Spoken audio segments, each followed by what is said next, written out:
Hey guys, welcome back to our channel. Radhe Radhe friends. आज की video में मैं आपको Saiyaara inspire sleeveless short kurti बनाना बताऊंगी। तो चलिए करते हैं कुर्ती की कटिंग स्टिचिंग स्टार्ट। इस कुर्ती को बनाने के लिए मैंने 1 मीटर फैब्रिक का यूज किया है। पहले फैब्रिक को डबल फोल्ड किया, उसके बाद फैब्रिक को एक और बार फोल्ड किया, तो ये हो गया 4 फोल्ड। यहाँ पर हम दोनों बैक और फ्रंट दोनों पार्ट की कटिंग एक साथ करने वाले हैं।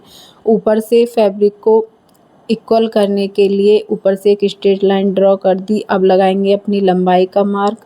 तो लंबाई का मार्क लगाने के लिए जो भी मेरी रेडी लेंथ है उसमें मैंने 1 इंच प्लस करके ले लिया। तो यहाँ पर मैंने 33 इंच पर अपनी लंबाई का मार्क लगाया था। नीचे से एक्स्ट्रा फैब्रिक को कट करके अलग कर दिया। अब हम अपनी फिटिंग के अकॉर्डिंग सभी मार्क को लगा लेंगे। तो यहाँ पर मैंने सबसे पहले शोल्डर का मार्क लगाया।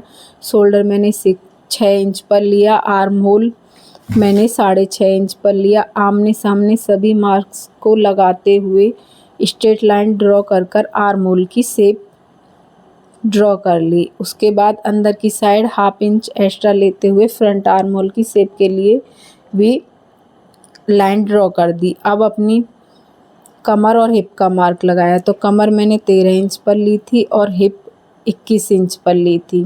आमने सामने मार्क लगाते हुए स्ट्रेट लाइन ड्रॉ कर ली।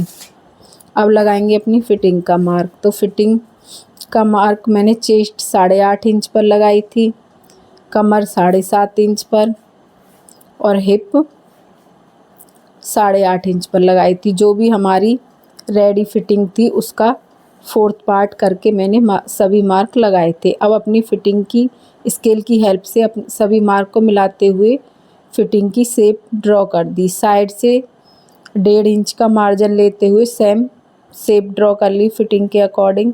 आर्म होल को शेप दे दी। ऊपर से शोल्डर को 1/2 इंच डाउन कर दिया। फ्रंट आर्म होल को भी शेप दे दी। अब करते हैं कुर्ती की कटिंग स्टार्ट। तो कटिंग करने के लिए जो हमने मार्क लगाए थे 1.5 इंच का मार्जिन लेते हुए उसी के अकॉर्डिंग कुर्ती को कट कर लेंगे। यहाँ पर हमारी कुर्ती कट कर हो चुकी है रेडी। अब दोनों पार्ट को कर लेते हैं अलग। अब अपने दोनों पार्ट को कर लेते हैं अलग।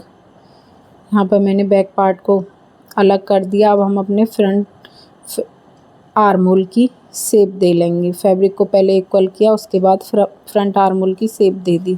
अब करते हैं कुर्ती की स्टिचिंग स्टार्ट। यहाँ पर मैंने नेक को रेडी करके ले लिया है। क्योंकि ये सिंपल बोट नेक था तो इसकी कटिंग स्टिचिंग मैंने नेक की नहीं दिखाई थी। डायरेक्ट नेक को फैब्रिक के ऊपर फ्रंट साइड रखा और स्टिचिंग स्टार्ट कर दी। क्योंकि ये बोट नेक था, ये बोट नेक मोस्टली सभी को बनाना आता है। बोट नेक की चौड़ाई भी मैंने 4.5 इंच रखी थी और लंबाई भी 4.5 इंच रखी थी। और जैसे सिंपल नेक को रेडी करते हैं उसी तरीके से नेक को रेडी कर लिया था। तो यहाँ पर हमारा फ्रंट नेक हो चुका है रेडी। अब करते हैं बैक नेक को रेडी। तो बैक नेक को रेडी करने के लिए मैंने उरेब की जो पट्टी रेडी होती है वो पट्टी रेडी कर ली थी। पट्टी को कुर्ती की सीधी साइड रखा और 1 फुट का मार्जिन छोड़ते हुए पट्टी को कुर्ती के ऊपर स्टिच कर लिया।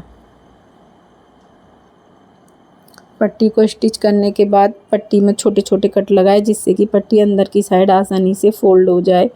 अब पट्टी को अंदर की साइड फोल्ड करते हुए पट्टी पर टॉप स्टिच लगा देंगे।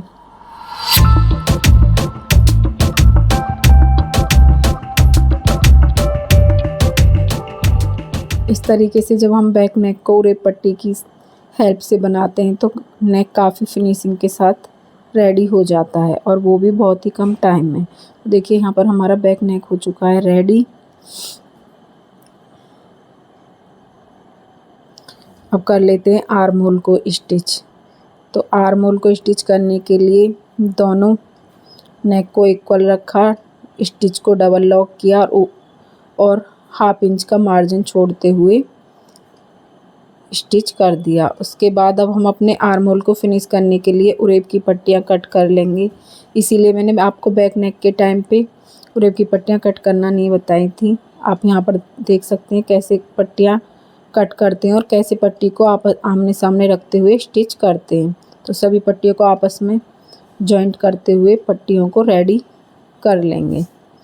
अब पट्टी को डबल फोल्ड करके आर्म होल पर रखेंगे और 1 फुट का मार्जिन छोड़ते हुए पूरे आर्म होल पर पट्टी को स्टिच कर लेंगे। छोटे छोटे कट लगाएंगे और पट्टी को अंदर की साइड फोल्ड करते हुए टॉप स्टिच लगा देंगे। बिल्कुल किनारे किनारे पर स्टिच करना है और फिर दूसरी जो स्टिच लगाएंगे वो 1 फुट का मार्जिन रखते हुए लगाएंगे। तो इससे हमारा आर्म होल काफ़ी फिनिशिंग के साथ रेडी हो जाएगा। अब हम अपनी फिटिंग लगा लेते हैं। तो फिटिंग से सभी मार्क को इक्वल करते हुए जो हमने कटिंग के टाइम पे मार्क लगाए थे उसी के ऊपर कर्व देते हुए अपनी फिटिंग को हम कंप्लीट कर लेंगे।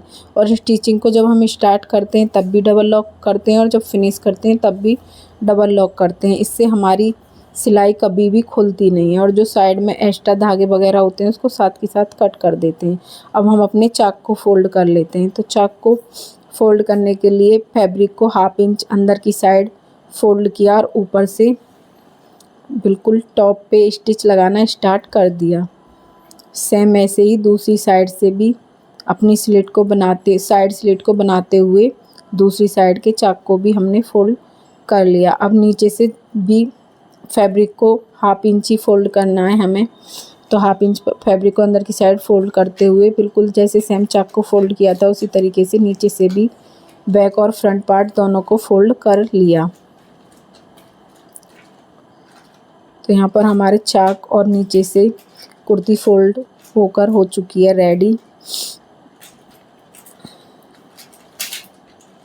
अब हम अपने बैक नेक में लगाएंगे कौड़ी वाली लेस। ये वाला नेक आजकल बहुत ज़्यादा ट्रेंड में है। तो कौड़ी वाली लेस को लगाने के लिए जितनी हमारे गले की चौड़ाई थी उसके अकॉर्डिंग मैंने लेस को कट कर लिया और दोनों साइड से आमने सामने दोनों साइड इक्वल मार्क लगाकर लेस को डबल लॉक करते हुए दोनों साइड से स्टिच कर दिया।